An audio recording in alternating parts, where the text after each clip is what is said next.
Coming up on Michigan Replay, after 13 sensational seasons as head coach, Lloyd Carr retires as the Wolverines' leader. We'll reflect back on a great run. We'll also recap the 2007 season with all the big highlights. And we'll get a kick out of the Wolverine kickers. All that and more coming up next.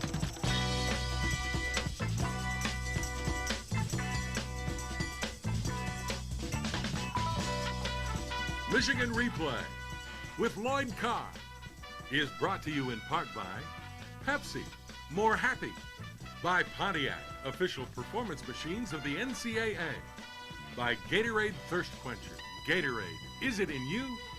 By the University of Michigan Health System, working together, that's the Michigan difference. By Big Boy Restaurants, Big Boy, it's a Michigan thing. And by TCF Bank, for all your banking needs, all you need is a little TCF. I made up my mind several years ago that I was going to work as hard as I could to the very last second that I was in this job. That I wanted to be able to walk out of here knowing that to the very last minute I did my job to the best of my ability, and I know I'll be able to do that. Hello, everybody, and welcome to Michigan Replay. Well, a special show, a momentous show. You have retired. Yes, I have. And Jim, it's been great being with you and being on Michigan Replay. That's not what you said 5 minutes ago. Now, is this an odd question for me to ask? Well, it'd be one of many. I'm used to it. Honestly, it seems like this is an odd question for me to ask, but I'm happy for you. I want to say congratulations, because you deserve a life. You deserve the fruits of all of that hard work that you put into it. And does that seem odd to you? Well, I appreciate that, Jim. And you know, it's going to be a transition. It'll be difficult. You know, I know there are going to be days when I'm going to really miss it, but hopefully I'll be around to watch a lot of games in that stadium and follow Michigan football. You better be, because I'm going to start coming over there and picking your brain on some of this stuff. No, you won't. Why, I won't? You're not going to let me? No, I'll listen to you. Oh, you'll listen. I'll listen to every game. Oh, I know. You'll listen to me, and then you'll see me the next week. You and Beckman. Yeah, and you'll see me. I will critique you. I was going to say, you'll see me the next week, and you say you don't know what you're talking about. The big question now is, this decision was made by you a little bit longer a while ago, but what you did was made sure everything was in order. You wanted to make sure of that before you decided to leave. Well, I think when you have as loyal a coaching staff as Michigan has had, Bo had great assistant coaches, and you know, he always did things to try to make sure that people were protected. And so I just tried to make sure that our coaches, from the standpoint of taking other jobs, they had some protection, they had some time, and Bill Martin was tremendous. He did the right thing, because these guys have been here, a lot of them, a long time. That was my first consideration. And then, Jim, I wanted to go into this season and be able to get through this season without it being about me and about all of the things that distract a team and all the focus that's on something other than Michigan football. And the other thing that I think that was important that you said is that for you, it was about that. It was about the team. It's not about an individual. It is about the team. It's about those things that Coach Schembechler, who hired you, taught you all about. And you said another thing, too, that the new guy coming in, because that's going to be the big deal now. Everybody's talking about that, whoever it may be. That somebody asked you about what were the ideas that you thought he should be. What should he be like? And I thought your answer was great. Would you mind going back over that again? Well, I think, you know, the values that Bo Schembechler put on Michigan football was, we want to win with integrity. And that really sums up what the University of Michigan represents, and it's what all of us who have coached at Michigan have tried to instill in our players, the way we compete and the way we try to play the game. And so, yeah, I think that's what's important. All right. We'll talk more with Coach Carr about his legacy and the fact that he has retired. But first, here's another excerpt from Coach Carr's retirement press conference. I have only one wish, that this program will continue to abide by the values established by Bo Schembechler and the men who preceded him and the men who succeeded him, and that is to win with integrity.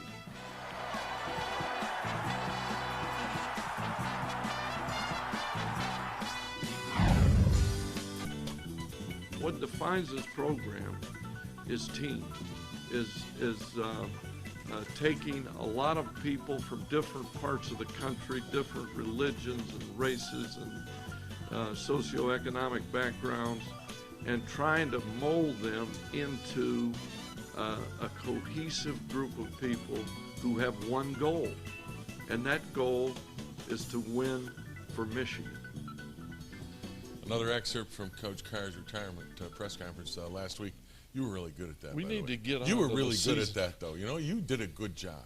Well, thank you, Jim. Okay, now let's get to the season. Let's get to the season. All right, we're going to get to the season let's highlights get through now. these first yeah, two games. I was going to say, you didn't want to get there that quickly earlier, you know. No. This is the first game against Appalachian State, and of course, terrible disappointment in the upset, but boy, this was one spectacular run by Mike Hart. Well, he made a lot of guys miss, which is what Mike has done since he got to Michigan, and that gave us the lead late in the game, and all we have to do is make a stop and win a game where we didn't play very well, and of course we weren't able to do that. And you still had a chance to win late, and it's just one of those things that didn't happen. Well, we didn't execute, and we paid dearly for it. They blocked the attempted winning field goal.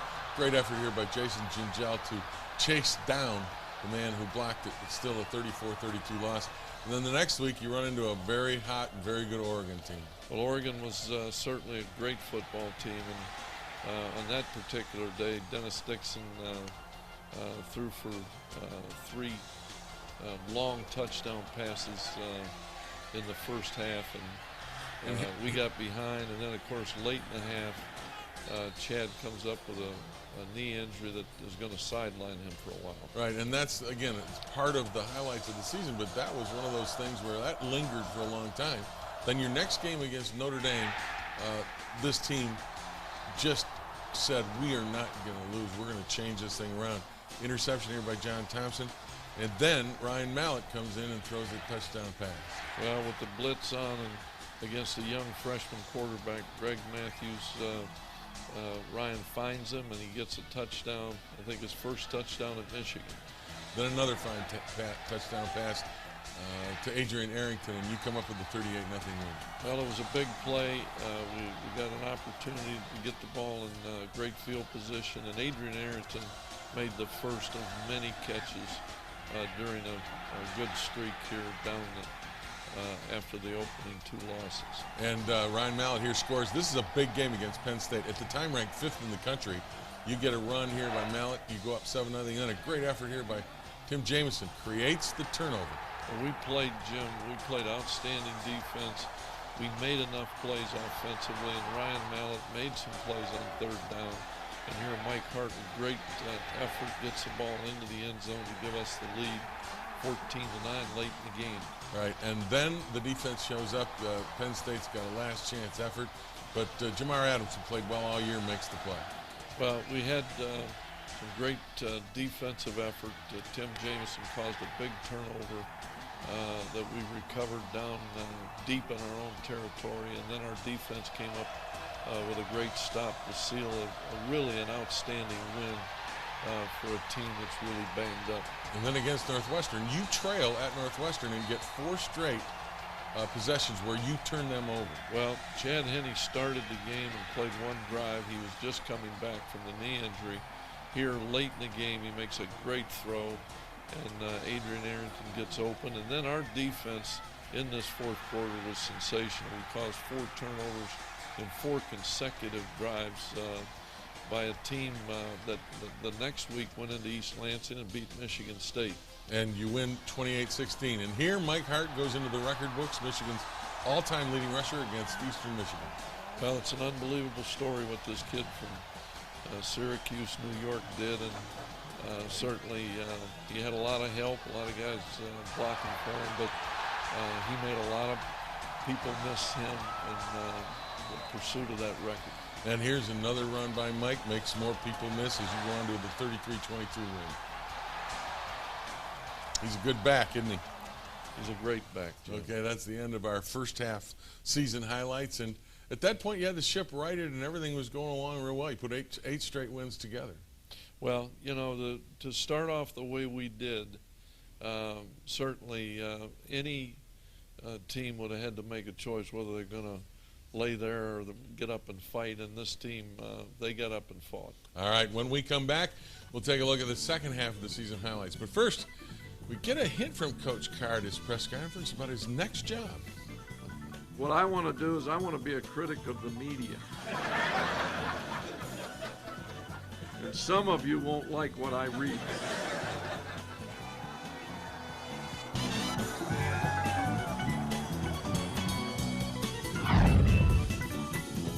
Is being in that locker room after some spectacular performances and singing the victors with those teams. Those are the moments that you don't forget. Those are the moments that make everything you do worthwhile. Welcome back to Michigan Replay. The Wolverines had a great run going after that opening 2 losses, and they opened the second half of the season against Purdue. And Purdue came in having only lost 1 game. Well, Purdue was an excellent football team and with an explosive offensive team. And we caused a turnover here. Tim Jameson on a great play, pursuit, knocked the ball loose, and we get the lead early. And Mike Hart here makes one of those patented runs of his. He's not down till he's down. 17-7 at this point. But then again, one of those little things that happen that cause problems the rest of the year. Mike Hart hurts his ankle on this play. Well, that's certainly one of the worst plays of the year for us because Mike really, as hard as he worked to rehab that ankle, it was never the same. But the defense comes up with a pass interception by Brandon Harrison, and you win the game 48-21. Well, it was a very good win for us over a good football team, and now we've got to find a way to win without Mike Hart. And a courageous game by Chad Henne at Illinois. Well, in the very next game on this play, Chad took a hit that hurt his shoulder, and he was never the same. But you wouldn't have known by the throws that he makes in this game to bring you back. Well, a great catch here by Adrian Ayrton, and play in a really hostile environment. Illinois is an outstanding football team, and here maybe the biggest play of the game, late in the game, Sean comes up with the ball after they drop a punt by Zoltan Mesko. Then you go to the old halfback pass to score the touchdown to put it away. Well, I still don't know how Adrian made that throw, but Mario got open, and that play gave us the lead. And you win it 27-17. Then the battle for the little brown jug. And it doesn't start out real good for you. You fall behind here. Well, if you've been enough of those battles for the little brown jug, the one thing you don't want to do is get behind, and especially at home. But we did that, which we did a number of times this season. And then we had to fight back to win this game. That touchdown by Miner makes it a 13-10 game. And then you get a big run by Carlos Brown, 85 yards, and you go on to win 34-10. Well, this play enabled us to take control of the game, and after the way we played in the first half, turned the football over, gave up an easy touchdown. It was a good effort. Next week on the road at East Lansing, Colquitt scores here, and they're up 10. And this is late, and again, you pull off one of the great comebacks. Well, Jim, this is one for memory. This is one I'll never forget, and certainly we had struggled offensively. We had struggled stopping the running game, but we caught fire just in time. And here we're still down late in the game. Sean Cravel made a great play there. And Chris Graham comes in and makes a hit. We get the ball back, and then on a big third down play, Chad Henne throws the ball deep, and Mario comes up with a great catch. Final 28-21 and a huge victory at East Lansing. Then the last two games we go to Wisconsin, and again Mike Hart and Chad Henne never really right, and Wisconsin comes up and plays very well. Well, they got good field position via 2 penalties on the first on a drive late in the first quarter. After we had played well early defensively, and then here down by 23-7. 23-7. We come up with the longest play, the longest passing play in Michigan history. Ryan hits Mario, and now we're trying to make a game of it. And another big touchdown pass, this time to Arrington, gets you to within 23-21 with plenty of time left. With plenty of time left, we just couldn't make a play, and lost a game on the road that would have given us a tie for the Big Ten championship. Then against Ohio State, in the final game, Mike Hart goes 12 yards early. The offense put a drive together. Casey Lapata puts the field goal through, gives you the 3-0 lead, but that pretty much was all the offense could do that day against the Buckeyes. Well, we didn't run the football very well. We had a very difficult time protecting the quarterback. Our defense, with the exception of this play, played valiantly. They played well enough to win. We just could not generate anything offensively after that first drive. Real quickly, any reflections on this season as you look at the thing in total? Well, I think, Jim, the goal here is to play championship football, and we had so much riding on those last 2 games. We were unable defensively to stop the run up in Madison, and lost a game that cost us a chance at the championship. And then to lose the last game, our greatest rival, it's extremely disappointing. So we had a lot of guys that kept fighting. We had good leadership, but we just came up short, and there's disappointment in that. All right, when we come back, we'll meet the Michigan Kickers, but first Coach Carr addresses the value of the game. I don't think this game develops character, but I think it defines character. You play this game long enough, you coach it, then it will define who you are. Did you quit when you got knocked down? Did you violate the rules in order to win?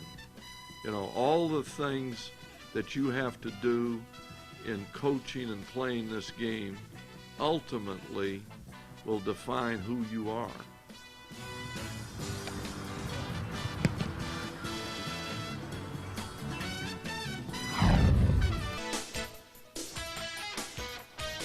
At Michigan this year, there's a tale of 2 kickers, punter Zoltan Mesko and place kicker Casey Lapata. For Mesko, the job was his at the beginning of the year. He's got a big leg, and he's blossomed into a force this season. And to Zoltan, it's not about his average or kicks inside the 20. Stats are okay, but there's something more important. I guess it is a kind of a balance, but in the end, I just want my team to win. And, in the locker room, if I had a great game, but we lost, it's kind of the opposite what I want to get out of the feeling of winning. So I really want to win and do everything that I can to make this team win. For Casey Lapata, he had to work his way into playing time. He started the year as the number 2 kicker, but a lesson from the coaches kept him working at getting better. Coaches make it clear, no matter what happens, you pretty much have 2 choices. You can become, as Coach Carr says, part of the fellowship of the miserable, or, you can, enjoy your experience here, and, you only have so much time, and try and make the best of it. Lapata 6 out of 6 this year. The snap a good one. The hold is good. The kick, a line drive shot. High enough, long enough. 7 out of 7 for Lapata.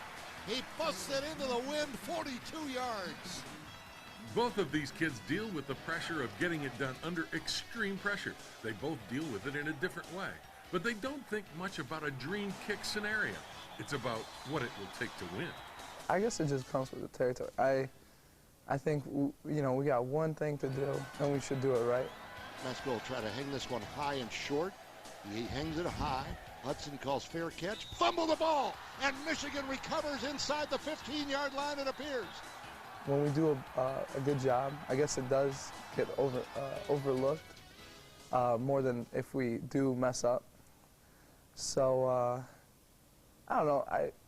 I'm just glad I'm a part of this. It doesn't matter how much credit I get. I know I'm helping the team win. You know, really just whatever kick gives my team the best opportunity to win. You know, I'm not going to make any total dream selection, but just making the next one, I guess, would be my dream kick. Big part of the game, the kicking game, as You you've can't always say said. that much better, can you? No, you can't. And those two kids are two great stories. After a tumultuous week, like you said, I'm happy for you. Thank you, And Jim. you're not done, though. Well, I'm You're not appreciative done. of. We've got more Michigan replay left. Oh my God! So I'm not done How with many you. more? 2. Oh no!